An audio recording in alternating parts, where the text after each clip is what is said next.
নমস্কার বন্ধুরা। গতকালের ভিডিও কেমন লেগেছে বলুন। গতকাল আমি যা যা বলেছিলাম খেলায় তাই হয়েছে। যে আরসিবি জিতেছে। কালকে কিন্তু কলকাতা জেতার চান্স প্রচুর ছিল। গতবারের চ্যাম্পিয়ন হোস্ট টিম কলকাতা। তো সেই হিসাবে কলকাতারই জেতার চান্স ছিল প্রচুরভাবে। কিন্তু আমার ভিডিওতে আমি বলে দিয়েছিলাম আরসিবি জেতার চান্স আছে। অবশ্যই আমি চান্সই বলতে পারি, শিওর কিছুতেই বলতে পারি না। আমি কেন, কেউই বলতে পারবে না।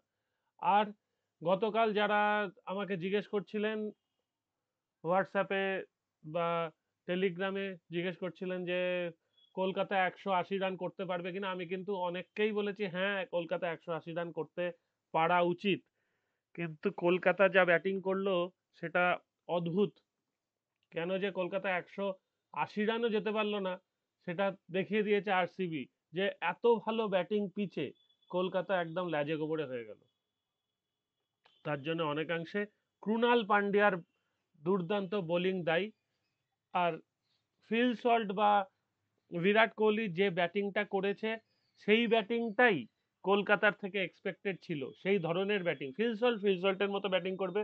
কিন্তু বিরাট কোহলি ক্রিকেটীয় শট খেলে রান তুলেছে। বিরাট কোহলি তো আর ফিল সল্টের মতো যা খুশি মারেননি। সুতরাং কলকাতা যে কালকে নিজেই নিজের কবর খুঁড়েছে বলা যায়, সেটাই করেছে। যাই হোক, ঠিক আছে, কালকের ম্যাচ ডান। আজকে ম্যাচ নাম্বার 2 এবং ম্যাচ নাম্বার 3 নিয়ে আলোচনা করব। তার আগে আমরা এই খেলাটা নিয়ে একটু আলোচনা করে নিই, নিউজিল্যান্ড ভার্সেস পাকিস্তান। আচ্ছা, আর যেটা ব্যাপার, দাঁড়ান আমি ফেসবুকে কিন্তু এই পেজে দেখুন, ফেসবুক, এক সেকেন্ড ওয়েট করুন, ফেসবুকটা খুলতে দিন। আমাদের টেলিগ্রাম চ্যানেল সবাই জানেন, স্পোর্টিংলি ইয়ার্স, লিঙ্ক দেওয়া থাকে। ফেসবুকে আমি এই পেজে মোটামুটি ভাবে উত্তর দিই। আমাদের এই যে স্পোর্টিংলি ইয়ার্স পেজ দেখে নিন। এই যে এখানে আমাদের ভিডিও আসে। তো যারা চান এই পেজে যোগাযোগ করে আমার সঙ্গে চ্যাট করতে পারেন। আমি চ্যাটের উত্তর সঙ্গে সঙ্গে না দিতে পারলেও দিই।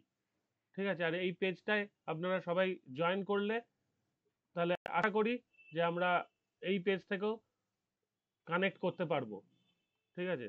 ধরুন ইউটিউবে কখনো সমস্যা হলো বা কিছু হলো, তখন কিন্তু এই পেজটা রয়ে যাবে আমাদের জন্যে।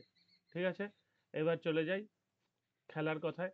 খেলায় পাকিস্তান আর নিউজিল্যান্ডের ফোর্থ টি-20 খেলা হচ্ছে। নিউজিল্যান্ড প্রথমে ব্যাট করতে নেমে 5 ওভার 5 বলে 78 রান করে ফেলেছে। টিম সেইফার্ট 22 বলে 44 রান করার পর আউট হয়েছেন এবং 6 ওভার খেলা এক্ষুনি সমাপ্ত হলো। 79 রানস হয়ে গেছে। নিউজিল্যান্ড ওই 190 থেকে 210-এর মধ্যে রান করবে এটাই মনে হচ্ছে। তো তারপর দেখা যাক যে কি হয়। পাকিস্তান আগের দিন যে দুর্দান্ত ম্যাচ খেলেছে, আজকে সেই রকম ম্যাচ খেলতে পারবে কিনা সেটাও একটা ব্যাপার। আর আজকে যদি খেলতে পারে তাহলে সিরিজটা স্কোয়ার আপ থাকবে, মানে 4 নম্বর ম্যাচে পাকিস্তান 2 নিউজিল্যান্ড 2 হয়ে যাবে। আর আজকে যদি পাকিস্তান হেরে যায় তাহলে নিউজিল্যান্ড কিন্তু সিরিজ জিতে নেবে। যাক, এটা গেল পাকিস্তান নিউজিল্যান্ডের ম্যাচ। আমরা যে ম্যাচটায় ছিলাম সেই ম্যাচটা নিয়ে আলোচনা করি। Sunrisers Hyderabad versus Rajasthan Royals. আমি কিন্তু এবারে মনে করছি যদি কোনো টিম 300 করতে পারে আইপিএলে, তার প্রথম দাবিদার সানরাইজার্স হায়দ্রাবাদ। আর সেকেন্ড টিম, আমার ধারণা অনুযায়ী, আমি আগেও বলেছি, সেকেন্ড টিম হচ্ছে আরসিবি। যদি আইপিএলে 300 হয়, এই দুটো টিমের মধ্যে আমার বিশ্বাস যে যে কোনো একটা টিম হয়তো 300 রান করবে। তো দেখা যাক সানরাইজার্স হায়দ্রাবাদ আজকে কি করে। এবং আজকে আমি প্রথমেই বলে দিই, আমার মনে হচ্ছে আজকে সানরাইজার্স হায়দ্রাবাদ জিতবে। ঠিক আছে। রাজস্থান রয়্যালসের ক্যাপ্টেন সঞ্জু স্যামসন থাকার কথা, কিন্তু সঞ্জু স্যামসন প্রথম 3টে ম্যাচে ক্যাপ্টেন্সি করতে চাইছেন না, রিয়ান পারাগকে ক্যাপ্টেন হতে দিয়েছেন। আর দেখুন আরসিবি একটা ম্যাচ খেলে 2 পয়েন্ট তো পেয়েছে, ঠিক আছে।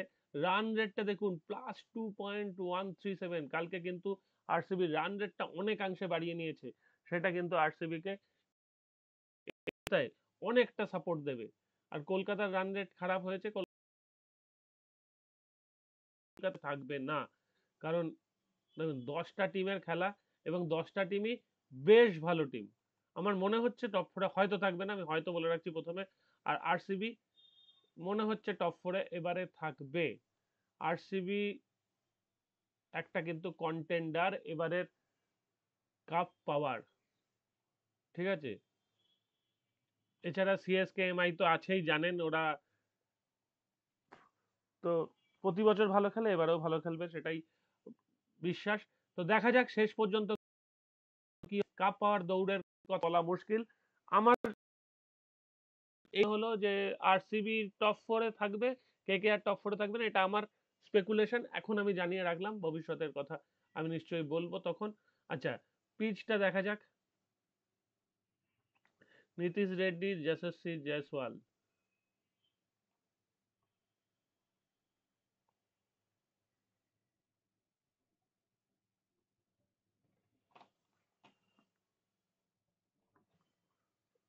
এসএসএ ওই দেখুন, আমি যেটা বলছি এখানেও সেটাই লিখেছে, আমি কিন্তু এটা না দেখেই বলেছি। উইল এসআরএইচ ব্রিচ মাউন্ট 300, আমারও কিন্তু এটাই মনে হয়েছে। তো এটা এদেরও মনে হয়েছে। Cric informed.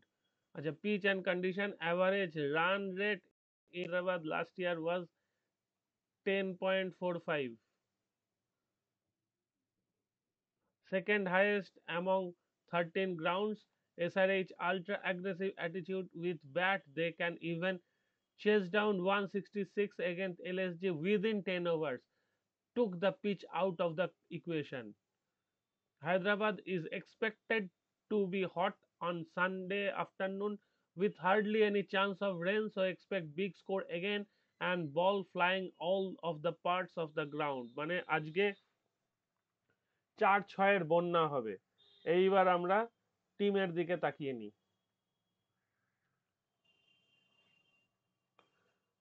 আচ্ছা, এই যে সানরাইজার্স হায়দ্রাবাদ প্রবাবিলিটি অবশ্যই ট্র্যাভিস হেড, অভিষেক শর্মা। আজকে যেহেতু এটা দুপুরের ম্যাচ, সেহেতু আমরা ধরেই নিতে পারি ভালো রান হবে। তারপর ঈশান কিষান, অনেকদিন বাদে আমরা ঈশান কিষানকে দেখতে পাবো, কারণ ইদানিংকালে ঈশান কিষান ইন্ডিয়া টিমে খেলেন না। নীতিশ কুমার রেড্ডি, হেনরিক ক্লাসেন, এত দূর পর্যন্ত তো দুর্দান্ত মারকুটে ব্যাটসম্যান। তারপর রয়েছে অনিকেত ভার্মা, অভিনব মনোহর, তিনিও মারতে পারেন। প্যাট কামিন্সকে আমরা চিনি, তিনি কতটা মারতে পারেন এবং তিনি কতটা ঠান্ডা মাথার ক্যাপ্টেন। এবং এই সারা টুর্নামেন্টে একমাত্র একজন বিদেশি ক্যাপ্টেন, সেটা সানরাইজার্স হায়দ্রাবাদের পক্ষ থেকে প্যাট কামিন্স, আর বাকি সবাই কিন্তু দেশি ক্যাপ্টেন। সেটা কিন্তু লক্ষণীয় বিষয়। তার মানে প্যাট কামিন্স কত বড় অধিনায়ক সেটা কিন্তু একটা প্রমাণ রাখে, অবশ্যই প্রশংসারও দাবি রাখে প্যাট কামিন্সের অধিনায়কত্ব। হর্ষাল প্যাটেল আছেন, রাহুল চাহার, মোহাম্মদ শামি আর অ্যাডাম জাম্পা। তাহলে ভাবুন, এদের বোলিংটাও কিন্তু দুর্দান্ত, ব্যাটিংটা নিয়ে কথা হবে না। আমার অন্যতম একজন মনে হয় একটা টিম কন্টেন্ডার, যারা এবারে চ্যাম্পিয়ন হলেও হতে পারে, সেটাই সানরাইজার্স হায়দ্রাবাদ। তার মানে আমার হিসাব মতো আরো একজন টিম টপ 4-এ থাকছে, সেটা হচ্ছে সানরাইজার্স হায়দ্রাবাদ। আমি ফার্স্ট উইক খেলা হয়ে গেলে আমার বিচারে 4টে টিম আমি জানিয়ে দেবো যারা টপ 4-এ থাকতে পারে, ঠিক আছে, আমার ধারণা অনুযায়ী। এবার তারপর মিলবে কি না মিলবে সেটা তো শেষে জানতে পারবো আমরা, যখন টপ 4 বিচার বিশ্লেষণ হয়ে যাবে। এবং আপনারাও আপনাদের স্পেকুলেশন জানিয়ে দেবেন, আজকেও জানাতে পারেন, বা আমি যেদিন হিসাব করে জানাবো সেদিনও জানাতে পারেন। আগে টিমগুলোকে একটু দেখে নিই, তাহলে বুঝতে সুবিধা হবে। এবার রাজস্থান রয়্যালসে যশস্বী জয়সওয়াল, সঞ্জু স্যামসন। সঞ্জু স্যামসন কিন্তু ব্যাটসম্যান হিসেবে খেলতে পছন্দ করছেন, তিনি অন্যভাবে এখন চাপ নিতে চাইছেন না। রিয়ান পরাগ ক্যাপ্টেন, রিয়ান পরাগ কিন্তু দারুণ অলরাউন্ডার, সুতরাং তাকে হিসাবে রাখা যায়। ধ্রুব জুড়েল ব্যাটিং ভালো করেন, কিন্তু তার একটা সমস্যা আমার যেটা মনে হয়েছে, তিনি একটু কনসিস্টেন্সি বলবো না, তার একটু টেম্পারামেন্টের অভাব, ছটফট করেন বড্ড তিনি। ধ্রুব জুড়েল কিন্তু ব্যাটিং হিসেবে খুব ভালো ব্যাটসম্যান, যদি একটু ধরে খেলেন তিনি কিন্তু দুর্দান্ত প্লেয়ার হবেন। সিমরন হেটম্যান নিয়ে কথা বলার কিছু নেই, তিনি পরিচিত প্লেয়ার সবাইকার। ওয়েন্দু হাসারাঙ্গা কিন্তু একটা ইম্পর্টেন্ট ফ্যাক্টর। থিকসানাও ফ্যাক্টর হতে পারে। ফাজুল্লাহ ফারুকি অথবা থিকসানা আজকে খেলবেন। শুভম দুবে অথবা আকাশ মাদওয়ালের সেই স্পেলটা নিশ্চয়ই মনে আছে। আকাশ মাদওয়াল আগে মুম্বাইয়ে খেলছিলেন, এখন এখানে এসছেন। আকাশ মাদওয়াল ব্যাটিংও হাতও খারাপ না। শুভম দুবে হচ্ছে বোলার আর শিভম দুবে হচ্ছে ব্যাটসম্যান। তো সুতরাং কনফিউজ হওয়ার কোনো জায়গা নেই, আমি জানিয়ে দিলাম। সন্দীপ শর্মা প্রো বোলার, একদম লাইন লেন্থ ঠিক রেখে বল করেন। হ্যাঁ, মার অবশ্যই খেতে পারেন বোলার হিসেবে, তবু ঠিক আছে। তুষার দেশপান্ডে কিন্তু সিএসকে থাকাকালীন স্টার হয়ে গিয়েছিলেন, মানে ধোনি ওনার ওপর যথেষ্ট ভরসা রেখেছিলেন, উনি তো এই ভরসাটার পরিপূর্ণ রূপ দিয়েছিলেন। সুতরাং সিএসকে তে থাকাকালীন তুষার দেশপান্ডে একটা স্টার ফ্যাক্টর ছিলেন। এইবার কি কি হতে পারে? আমার ধারণা সানরাইজার্স হায়দ্রাবাদ টসে জিতে হয়তো ব্যাট নেবে। যদি টসে জেতে তাহলে সানরাইজার্স হায়দ্রাবাদ চাইবে একটা বড় স্কোর করতে, তারপর রাজস্থান রয়্যালসকে বলবে যে তোমরা টপকে দেখাও বা খেলে দেখাও কেমন পারো। আর রাজস্থান রয়্যালস টসে জিতে ব্যাট নিতে পারে, কারণ পিচটা তো দুপুরের খেলা, সন্ধ্যের নাগাদই খেলা শেষ হয়ে যাবে। সুতরাং ডিউ ফ্যাক্টর এখানে এই খেলায় অন্তত কোনো রকম কোনো ঘটনা দুর্ঘটনা কিছুই ঘটাবে না। তো আমার আজকের পিক সানরাইজার্স হায়দ্রাবাদ, তারপর দেখা যাক কি হয়। আচ্ছা, নেক্সট ম্যাচ নিয়ে আমি আলোচনা করে নিই। সেটা হচ্ছে যে Chennai Super Kings versus Mumbai Indians. Chennai Super Kings, আমার আজকের পিক চেন্নাই সুপার কিংস অবশ্যই। কারণ আমরা জানি ধারাবাহিকভাবে মুম্বাই ইন্ডিয়ান্স মানে সিজনের প্রথম কয়েকটা ম্যাচ হারে এবং প্রথম ম্যাচ অবধারিতভাবে হারে, সেইটাও একটা ঘটনা। এবং সাধারণত চেন্নাই সুপার কিংসের সামনে পড়ে মুম্বাই ইন্ডিয়ান্স প্রথমে একটু নড়বড় করে। তো আজকে চেন্নাই সুপার কিংসের টিমটার সামনে আজকে দেখি, এবং এবং চেন্নাই খেলা, সুতরাং আমরা স্পিনিং ট্র্যাক এক্সপেক্ট করব। আর পিচ এ slow track which might aid spin is likely to be rolled out for Sunday's game. There is a chance that both teams could pack their 11 or 12 মানে সুপার সাবকে ধরে with three frontline spinners. Dew was a major factor during IPL 2024 and also during TNPL 2024, but the new IPL rules which allow the team bowling second to get the ball changed on demand once anytime after 10th over in the evening game might help counter that. তার মানে আগে যেটা হতো যে বল একদম ভিজে যাতা অবস্থা হয়ে গেছিল, কিন্তু বোলার বল চেঞ্জ করার সুযোগ পাচ্ছিল না। এবারে কিন্তু 11th ওভারের মাথায় 10th ওভার হয়ে গেলে যদি সেকেন্ড ইনিংসের এটা মনে হয়, সেকেন্ড যারা বল করছে সেকেন্ড ইনিংসে চলাকালীন যে বোলার টিমের যদি মনে হয় যে না আমরা এই বলে বল করতে গেলে রান বেশি হয়ে যাচ্ছে, তো আম্পায়ারকে গিয়ে যদি বলে যে এই বলটা ডিউর জন্য নষ্ট হয়ে গেছে, এবং আম্পায়ার যদি বোঝেন যে হ্যাঁ ঠিক আছে বলটা নষ্ট হয়ে গেছে, তিনি বিচার করে যদি বলেন যে চলো আর একটা নতুন বল তোমাদের দেওয়া হচ্ছে, তখন কিন্তু সেটা পরিবর্তন একটা পাবে, বলের পরিবর্তন। নতুন বল অবশ্যই দেবে না, কিন্তু এটা মাথায় রাখবেন, নতুন বল পাবে না। 10 ওভার খেলা হয়ে যাওয়া অবস্থায় ওই কন্ডিশনের বল কিন্তু শুকনো বল আর নতুন বলের তফাৎ আছে। আজকে মুম্বাইয়ে কিন্তু দুটো ধাক্কা আছে, দুটো ধাক্কা বলতে মুম্বাইয়ে এই যে শিবম দুবে আছে চেন্নাইয়ে। মুম্বাইয়ের আজকের ক্যাপ্টেন সূর্যকুমার যাদব আর হার্দিক পান্ডিয়া আজকে খেলতে পারবে না, কারণ গত বছরের স্লো ওভার রেট এর কারণে একটা ম্যাচ তিনি সাসপেন্ডেড। এবছর থেকে কিন্তু এই জায়গাটা আর নেই, এই ঘটনাটা আর ঘটবে না যে স্লো ওভার রেটের জন্য ক্যাপ্টেনকে সাসপেন্ডেড হতে হবে।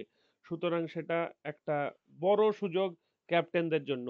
এবং মুম্বাইয়ের সবচেয়ে বড় যে আশা ভরসার জায়গা জাসপ্রীত বুমরা, তিনি আজকে অ্যাভেলেবেল নন। শুধু আজকে নন, আমার মনে হয় সামনের 3টে বা 4টে ম্যাচে তিনি অ্যাভেলেবেল থাকবেন না। তো দেখা যাক কি। ট্রেন্ট বোল্ট দুর্দান্ত, অশ্বিনী কুমার বা সত্যা নারায়ণ রাজু এই দুজনের মধ্যে একজন খেলবেন। দীপক চাহার খেলবেন, মুজিবুর রহমান অথবা করবিন ব্রস্ক। মুজিবুর রহমান অনেক ভালো বোলার আমার মনে হয়। করবিন বস্ক কেমন আমি খুব খেলা দেখিনি। মিচেল স্যান্টনার নিয়ে কি বলবো আর। রবিন মিন্স, নমন ধীর। নমন ধীর দেখিয়েছেন তিনি কতটা capable. Ryan Rickelton wicket keeper, Rohit Sharma আর রায়ান রিকেলটন ওপেন করবেন। তিলক ভার্মা তিনি দেখিয়েছেন, সূর্যকুমার যাদব কথা বলার দরকার নেই। তো সুতরাং এই টিমটা যথেষ্ট ভালো টিম। অন্যদিকে চেন্নাইয়ের দেখা যাক ডেভন কনওয়ে অথবা রচিন রবীন্দ্র, মানে একজন নিউজিল্যান্ড আর একজন নিউজিল্যান্ডের পরিবর্তেই খেলতে পারেন। রচিন রবীন্দ্র তিনি থাকলে সুবিধা যেটা, একটা এক্সট্রা স্পিনার পাওয়া যাবে। তো আমার মনে হচ্ছে আজকে রচিন রবীন্দ্র দিয়ে শুরু করতে চাইবেন চেন্নাই সুপার কিংস। তারপর ঋতুরাজ গায়কোয়াড়, রাহুল ত্রিপাঠী, দীপক হুডা অথবা বিজয় শঙ্কর। দীপক হুডা মাঝে মাঝে হাত ঘোরান, বিজয় শঙ্কর তো রেগুলার হাত ঘোরান। শিবম দুবে, স্যাম কারেন, রবীন্দ্র জাদেজা, 8 নম্বরে MS ধোনি, ভাবা যায়। তারপর রবিচন্দ্রন অশ্বিন, নূর আহমেদ, পাথিরানা, খালিল আহমেদ অথবা আনসুল কাম্বোজ। আনসুল কাম্বোজ কিন্তু দারুণ লাইন লেন্থ রেখে বল করেন। আমার কিন্তু আনসুল কাম্বোজের বল বেশি ভালো লেগেছে, খালিল আহমেদের বলের সুইং আছে। তাহলে এই মাঠে খেলা হলে কিন্তু 160 রান নাও হতে পারে। সিএসকে যদি প্রথমে ব্যাট করে তাহলে 160 রান নাও হতে পারে। সিএসকে পরে বল করার চেষ্টা করতে পারে, কারণ 11 ওভারে যখন বল চেঞ্জের একটা সুযোগ থাকবে, সেই সুযোগটা সিএসকে কাজে লাগাতে পারবে।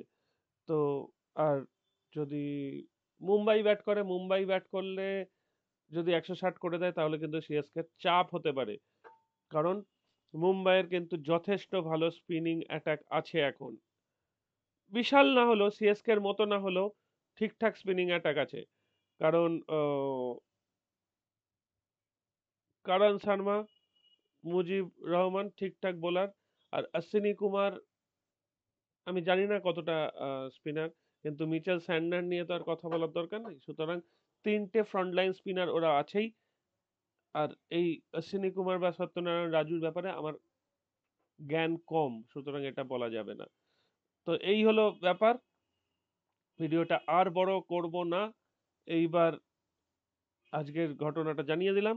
তো খেলার মাঝখানে আমি থাকবো, আর আমাদের ফেসবুক পেজে আপনারা থাকুন, তাহলে আরো খবর পাবেন। টাটা।